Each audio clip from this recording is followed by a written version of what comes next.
Hey you guys, it's me, Kira T, and I am back really quickly with a video.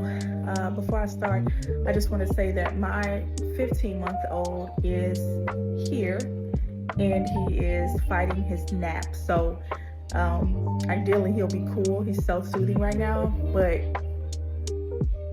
I have to keep an eye on him, of course. So anyway, I just wanted to do a really quick video. I see often content about just how naturally too I understand it, because this was once me, about how women, they're really seeking marriage, they're really seeking to be parents, and I think that's beautiful. I too was that woman. I really wanted marriage. I really wanted to be a parent, and I ultimately wanted my own family.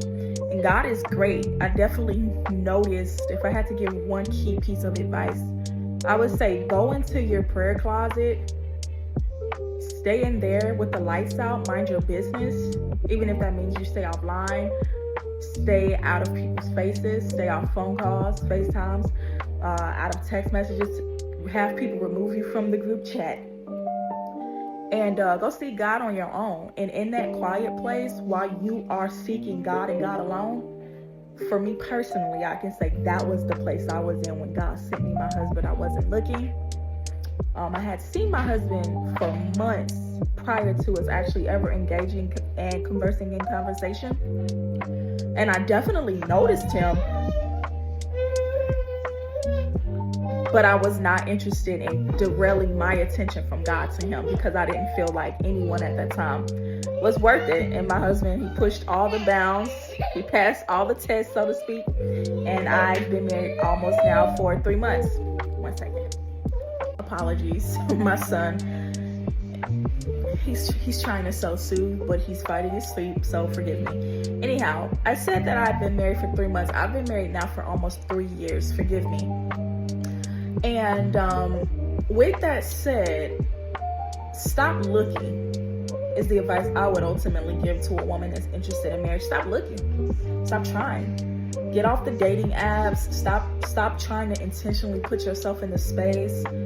God will do it once you actually stop trying to help him do it, if that makes sense. He'll send you everything you're looking for. And to add on to that, once he does, and the point for my video today, the overwhelming desire for marriage and for children.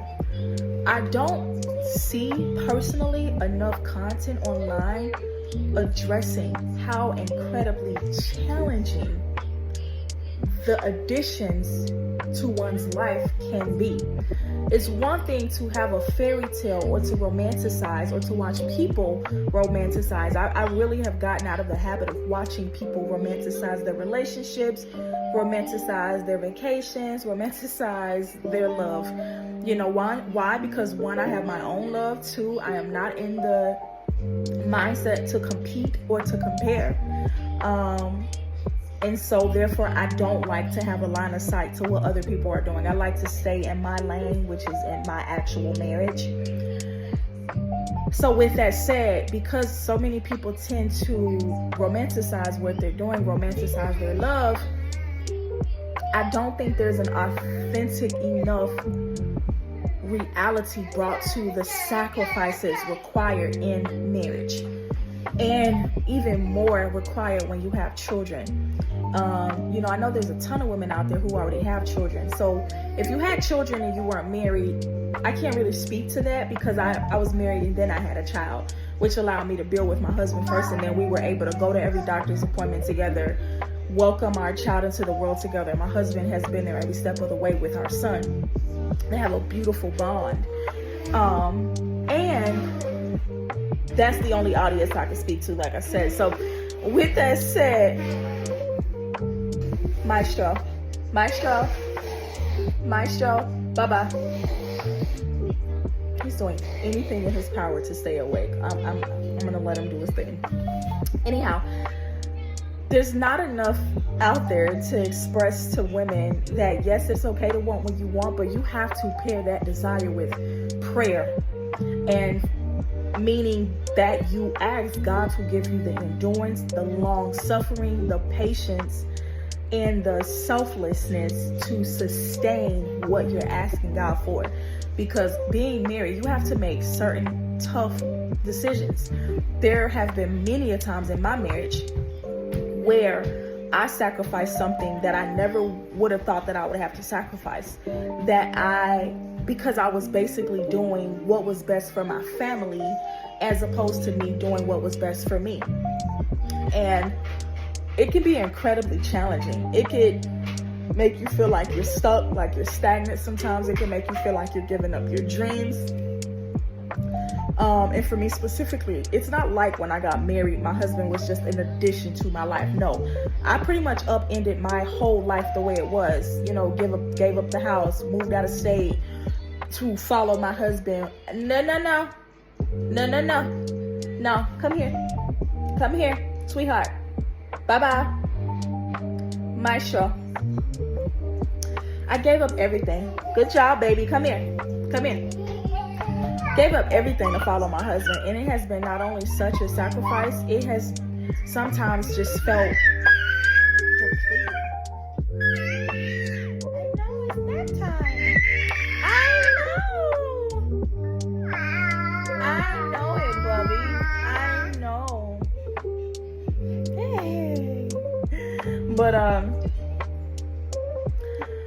not gonna make this video an hour long. Come on, baby. Here. But I'm ultimately just letting you know, as you're praying for a spouse and for children, make sure that you're also asking God. Make sure you're also asking God to give you the patience it's going to take to be able to sustain your family. Because what you don't want to be is a woman who casually decides to walk away from her responsibilities and her family just because it's not what you thought it would be. Because women are breaking up families in large numbers. I think like 85% of women request divorce. And a lot of it, I believe, is because we're asking for something that we're not prepared. Like for me, I grew up in a single parent home. My mom raised us single. So sometimes if you don't have the exposure to marriage to be able to see how you navigate certain things, by the time I started to actually see marriages, I was in my mid-20s already. And those are not necessarily the molding years. So just saying that to say, especially if you grew up with a single mother, ask God for what you want, please. And ask God to give you the patience and the endurance. Ask Him to put you in situations that requires you to have to, develop your patience, to develop your endurance. If you're a runner, meaning you run away from things, you remove yourself from things that are challenging for you, you are going to be confronted directly in marriage about that. Because you might be in a predicament where you have to make such grave sacrifices that are what's best for your family, but they go even against yourself. In those predicaments, you might think to run because that might be your natural response to things. But you have to consider that if you run in that situation, you're going to be blowing your family up, raising your kid in a single parent home, making your life more challenging. For me now, I'm a stay-at-home mom. I just take care of our child.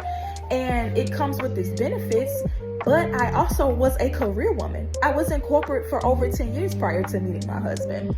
So, make sure you understand the type of marriage that you are interested in having, whether or not you want to just have someone be added into your life and you keep your world the way it is, or if you're going to follow your husband to pursue something big. Make no mistake, I have no doubts or, resentment or regret about following my husband. I just wish that I was more prepared. And that's what I think is missing on the internet. An alert to say, you should ask for what you want, and you should also ask God to give you what you need to really be able to maintain it and sustain it and to keep your mental health intact. One thing that made my journey even more challenging was once I had my son,